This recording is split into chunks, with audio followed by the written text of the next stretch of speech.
chers délégués régionaux, départementaux, sous-préfectures et villageois du Conseil national des syndicats agricoles de Côte d'Ivoire, chers parents paysans, je vous salue ce matin dans le nom puissant de notre Seigneur, notre Créateur, qui a permis que chacun de nous puisse effectuer le déplacement pour venir assister à ce message que nous voulons porter à la connaissance non seulement de la communauté nationale, mais également de la communauté internationale. Et pour cela, je vais demander encore une fois qu'on puisse observer 1 minute de silence en la mémoire du président Houphouët-Boigny, père fondateur du syndicat agricole africain, en sa mémoire et à la mémoire de tous ces pères qui ont lutté pour que nous soyons aujourd'hui indépendants, pour que nous soyons libres. Nous ne pouvons pas commencer une réunion pareille sans penser à cette haute personnalité. Donc nous allons observer juste 1 minute de silence en leur mémoire. Chers amis de la presse, chers camarades paysans et paysannes, nous sommes réunis ce matin après plusieurs mois de tournée à l'intérieur de la Côte d'Ivoire.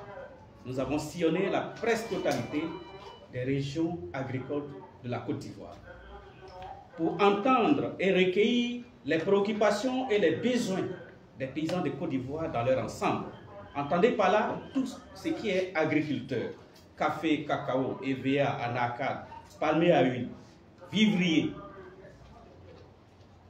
Mais permettez aussi que je fasse un rappel historique. Parce que chaque nation a une histoire. L'histoire de la Côte d'Ivoire, vraie.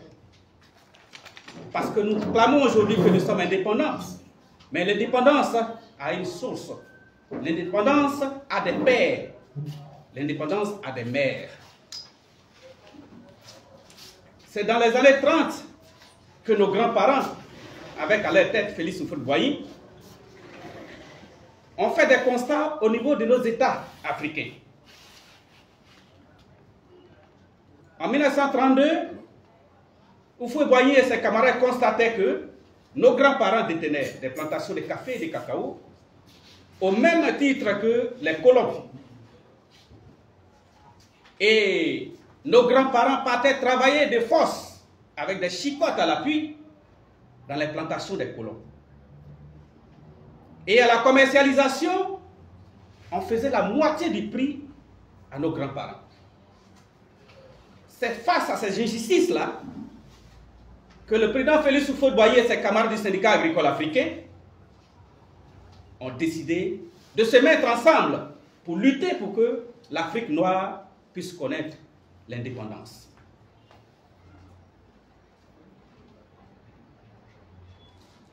C'est pour démontrer quelle est l'importance véritable du paysanat dans l'histoire de nos nations. Quand ils se sont mis ensemble, alors ils avaient face à eux les colons, qui étaient 10 fois plus dangereux, 10 fois plus coriaces que nos propres parents qui sont en face de nous aujourd'hui. Mais malgré cela, ils ont vaincu la peur en eux. Et en 1944, le syndicat agricole africain est né à Bamako. À la naissance du syndicat agricole africain, alors Houphouët et ses camarades sont allés représenter le peuple africain au Palais Bourbon. Entendez par là l'Assemblée nationale française. Les producteurs café-cacao, pendant ce temps, ont décidé d'épargner, de cotiser, parce que la lutte a besoin de moyens. C'est en cela qu'en 1946, Houphouët-Boigny, d'abord, a maintenu ce qu'on appelle aujourd'hui l'abolition du travail forcé. Et cette loi porte le cachet spécial du syndicat agricole africain. Et en 1946 encore, les paysans ont décidé d'envoyer les enfants africains, ivoiriens, de la Haute-Volta, et de l'Afrique noire, là où le RDA était implanté. Et avec l'épaille des paysans café-cacao ivoiriens. Parce que la précision mérite d'être faite. Et lorsque le syndicat agricole africain a décidé de former les Africains, les Français ont dit qu'ils n'ont pas les moyens de pouvoir supporter la scolarité de ces enfants. C'est en ce moment que le syndicat agricole africain a déposé sa cagnotte sur la table. Cette cagnotte, non seulement ça pouvait former tous les Africains, mais ça pouvait aussi former les Français, les petits Français.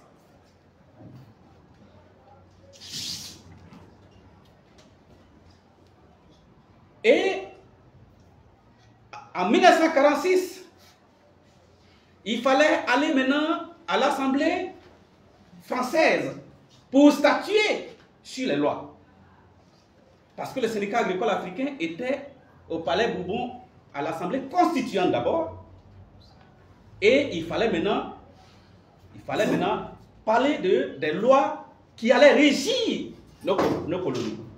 C'est en ce moment que les Français ont dit au syndicat agricole africain que pour parler de lois, il faut des partis politiques. Le syndicat agricole africain n'était pas un parti politique, alors cela a mené nos grands-parents à créer le Rassemblement démocratique africain, le RDA.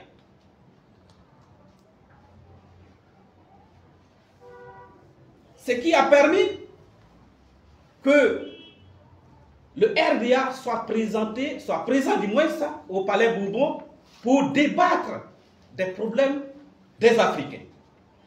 C'est en cela que nos grands-parents se sont battus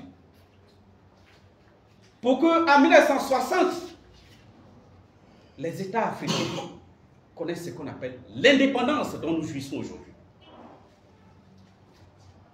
Mais à l'indépendance, la Côte d'Ivoire n'avait pas de moyens. Où trouver les moyens maintenant pour payer non seulement les fonctionnaires, mais assurer le développement de la Côte d'Ivoire? C'est en ce moment que les producteurs café-cacao, je pèse bien les mots, les producteurs café-cacao ont décidé de consentir une bonne partie de leurs revenus sur le café-cacao pour mettre à la disposition de l'État de Côte d'Ivoire parce que Houphouët-Boigny était un planteur à la tête du pays. Et en retour, les paysans devraient bénéficier d'un certain nombre de faits, de choses. Non seulement les paysans devaient bénéficier de l'encadrement gratuit dans leurs différentes plantations, mais aussi les enfants des paysans et tous les enfants de Côte d'Ivoire devraient bénéficier de l'éducation gratuite. Jusqu'au jour d'aujourd'hui, les producteurs café-cacao continuent de donner encore 40% de leurs revenus à l'État de Côte d'Ivoire. C'est pour dire que tous les Ivoiriens qui ont au moins connu, ne serait-ce qu'une seconde à l'école, ils ont été formés à la sueur, à la souffrance et au sang des paysans de Côte d'Ivoire. Et les paysans de Côte d'Ivoire continuent de saigner. Mais qu'est-ce que nous nous servons aujourd'hui? Qu'est-ce qu'on nous sert aujourd'hui? Les paysans de Côte d'Ivoire sont livrés à eux-mêmes. Toutes les productions agricoles sont mal payées, sous-payées au vu et au su de tout le monde. Alors que chaque 5 ans, nous votons. Nous plaçons un président de la République, nous votons les députés, nous votons les maires, nous avons les sous-préfets, les préfets, les ministres, pour ne citer que ceux-là. Nous avons tous les intellectuels de Côte d'Ivoire que nous continuons de supporter, de soutenir avec les revenus du café-cacao. Parce que pour rappel, le café-cacao constitue l'essentiel de la garantie de l'État de Côte d'Ivoire vis-à-vis des bailleurs de fonds. Mais pourquoi? Parce que d'autres vont dire, mais pourquoi? Et les autres spéculations. Parce que tout simplement, le café-cacao, c'est les 2 produits agricoles au monde qui sont cotés à la bourse de Londres au jour le jour, au même titre que le pétrole et l'or, c'est-à-dire mieux même que le dollar et l'euro. En 1960, la Côte d'Ivoire ne produisait encore que 80 000 tonnes de cacao et 100 000 tonnes de café. Aujourd'hui, nous sommes à 2 200 000 tonnes de cacao. Et mieux, nous avons été reçus à la Banque mondiale le 20 février dernier. Et on nous a fait savoir que la commercialisation des fèves de cacao rapporte chaque année 120 milliards de dollars dans le monde. Et avec cela, tous les pays producteurs ne perçoivent que 6% de cette manne, donc à peu près 7,2 milliards. Vous comprenez aisément que la Côte d'Ivoire, qui produit 40% du cacao mondial, va se retrouver autour de 2,8 milliards par là. Mais nous nous posons la question de savoir à quoi ça sert aux paysans de continuer de former des intellectuels en Côte d'Ivoire. Parce que nous avons des éminents économistes. Et tout le monde ferme les yeux dessus. Ça fait 6 ans que les paysans souffrent. Aucun prix n'est respecté en Côte d'Ivoire. Le prix du cacao est 825 francs. Aujourd'hui, c'est acheté à 500 francs, voire 400 francs dans certaines localités parce que nous avons fouillé et foulé toutes les zones productrices. Le café, c'est pareil. Les vias, là encore, c'est grave. Aujourd'hui, on n'arrive même plus à vendre le caoutchouc. Et tout le monde peut vendre aujourd'hui le caoutchouc en Côte d'Ivoire. Alors qu'il y a quelques années, pour vendre les vias, il fallait d'abord avoir un code. Et ce code, il était unique. On connaissait la superficie du planteur. Et on connaissait sa production moyenne par an. Ça veut dire que quand vous vendez plus que ce que vous devez produire, c'est que vous avez volé votre voisin. Si vous vendez moins que ce que vous devez produire, c'est que votre voisin vous a volé ou que quelqu'un vous a volé. Mais sans code, non plus, personne n'avait le pouvoir et le droit de vendre les fonds de tasse en Côte d'Ivoire. Mais aujourd'hui, n'importe qui se lève, il va vendre les VA. Et aujourd'hui, la commercialisation de tous les produits agricoles sont dans les mains des voyous. Parce qu'il faut dire la chose. On ne peut pas comprendre que les paysans sèillent chaque jour pour que l'État reste debout. Et puis, les prix du café, cacao, EVA, bananes, riz, tout est foulé au pied, au vu, au su de tout le monde et personne ne fait rien. Aujourd'hui, nos enfants sont livrés à eux-mêmes. Il n'y a plus d'internat pour nos enfants. Alors que nous, on a permis qu'ils soient formés gratuitement, logés dans les internats, avec des bourses à l'appui. Aujourd'hui, nous sommes obligés, malgré qu'on nous sous-paye nos produits, de supporter la scolarité de nos enfants. Et puis, nos enfants qui sont formés avec de nombreux diplômes, aujourd'hui ne peuvent plus avoir du travail parce que tous les concours se vendent en Côte d'Ivoire aujourd'hui. Le paysan étant assez appauvri, il ne peut plus acheter de concours pour ses enfants. Donc du coup, nos enfants sont livrés au chômage.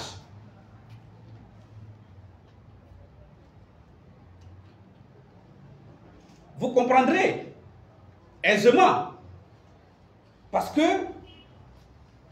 si vous voyez aujourd'hui que le monde paysan ne parle pas, ce n'est pas parce qu'ils ne comprennent pas, mais parce que le monde paysan, sa patience a des limites. Et nous avons atteint ce limite-là aujourd'hui au niveau du paysanat en Côte d'Ivoire. Parce que pour rappel,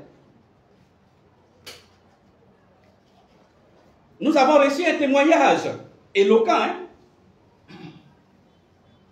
lors du colloque organisé en Côte d'Ivoire en 1986 pour le 40e anniversaire de la création du RDA avec le doyen Salah Diko. Salah Diko, malien, tout soudanais, en son temps, qui était le trésorier de l'Union soudanaise RDA. Il a adressé cette réplique-là, pour ne pas dire cette doléance-là au président Houphouët-Boigny en son temps, pour dire que lui, en tant que le trésorier du RDA dans le Soudan, il n'avait plus accès à la subvention que le président Houphouët mettait à la disposition de son président, c'est pour ne pas écorcher les noms, de son président qui était normalement, excusez-moi, hein, je ne veux pas écorcher les noms, c'est pourquoi il faut que je lise bien, parce que vous les journalistes, vous faites trop de recherches. Donc, son président, qui s'appelait Ruben Oum-Yobé. Non, Ruben Oum-Yobé était le président de l'Union populaire camerounaise, du moins. Excusez-moi. Donc, son président qui ne pouvait plus donner les soutiens que l'État de Côte d'Ivoire, à travers les revenus du café cacao, que vous mettez à la disposition de la section RDA du Mali, le président ne mettait pas à la disposition du trésorier pour qu'il puisse bien travailler. Et le président lui a dit, ce n'est pas grave, je vais te donner une dotation spéciale en plus de ce que je donne déjà à ton président. Et mieux, pour la même occasion, Houphouët avait dit en son temps au président, qui était le vice-président du RDA, au président de l'UPC, président de l'Union des populations camerounaises, dont j'ai dit le nom tout à l'heure, Ruben Oum-Yobé, il avait dit qu'il faut faire attention à l'administration coloniale. Parce qu'en son temps, Houphouët, lui, il était visionnaire. Il avait compris qu'on ne devait pas affronter les colons de face. Il fallait être rusé avec les colons. Il lui a dit, si tu ne fais pas attention, tu risques de conduire ton peuple dans un désastre. Et toi-même, tu risques d'y payer les frais. N'ayant pas écouté Houphouët, un mois après, il a été assassiné. Pour ceux qui connaissent un peu l'histoire. Je fais ces rappels pour dire combien de fois nos grands-parents, ils ont été sages dans les actes qu'ils posaient. Aujourd'hui, regardez un peu notre jeunesse ivoirienne. Disons la jeunesse paysanne. On nous dit qu'il ne faudrait plus que nos enfants aillent derrière nous au champ pour apprendre à faire l'agriculture qui fait de nous ce que nous sommes. Pendant que les petits blancs apprennent à fabriquer les portables avec leur papa même à l'âge de 5 ans, 6 ans. Mais nous voulons comprendre si encore nos intellectuels arrivent un peu à réfléchir, excusez-moi du terme. Parce que si la jeunesse n'apprend pas à faire l'agriculture, quel avenir allons-nous réserver à l'agriculture? L'agriculture qui fait de la Côte d'Ivoire ce qu'elle est. L'agriculture sur laquelle la Côte d'Ivoire repose. Nos enfants ne doivent plus faire l'agriculture. Mieux, l'Union européenne dit que pour faire la cacaoculture, nous détruisons les forêts. Mais nous ne sommes pas les destructeurs de la forêt de la Côte d'Ivoire. La bataille des arbres, qui leur permet d'avoir des meubles là-bas, on détruit plus de forêts en Côte d'Ivoire que nos plantations agricoles. Mais pourquoi, une fois les gens ne peuvent pas reconnaître qu'ils ont posé du tort au paysanat? Parce qu'encore on veut nous utiliser pour pouvoir faire la réforestation sans rien nous donner. C'est ce qu'il faut comprendre derrière. Sinon, on ne peut pas comprendre que le cacao produit 120 milliards de dollars par an. Nous n'avons que 2,8 milliards, tout au plus, pour la Côte d'Ivoire, nous avec notre pays. Et aujourd'hui, nos enfants, ils prennent le risque de traverser la mer en pirogue. Avant là, ils venaient attacher nos grands-parents de force pour les amener en Europe et aux États-Unis. Aujourd'hui, nos enfants s'en vont s'offrir un cadeau au péril de leur vie, au vu et au su de tout le monde, de tous nos intellectuels, de tous nos États.